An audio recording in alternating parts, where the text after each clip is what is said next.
Jetons un œil comme nous l'avons fait pour Bagnols-sur-Cèze sur l'image satellite de la ville afin d'en comprendre à gros traits l'évolution depuis les origines ou presque. Remarquons d'abord sa position perchée au-dessus d'un méandre de l'Alzon et d'une source abondante et pure qui lui vaudra d'être captée à l'époque romaine. L'archéologie montre qu'une agglomération romaine succède à l'oppidum gaulois vers le 2e ou 1er siècle avant notre ère. Cet oppidum gaulois est attesté par des céramiques du 5e siècle et des restes d'une enceinte de grand appareil d'influence hellénistique mise en évidence en 1993 sur la plus haute terrasse de l'évêché.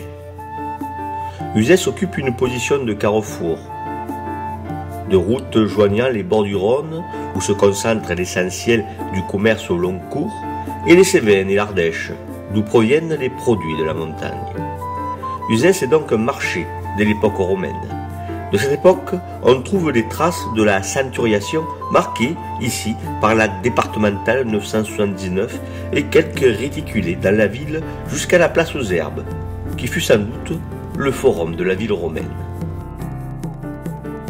Les archéologues indiquent que le plus grand dynamisme de l'Uzès gallo-romaine date de la fin de la République, ce qui pourrait indiquer que les élites aient choisi le mauvais camp lors de la guerre civile, et donc Marc-Antoine plutôt qu'Auguste.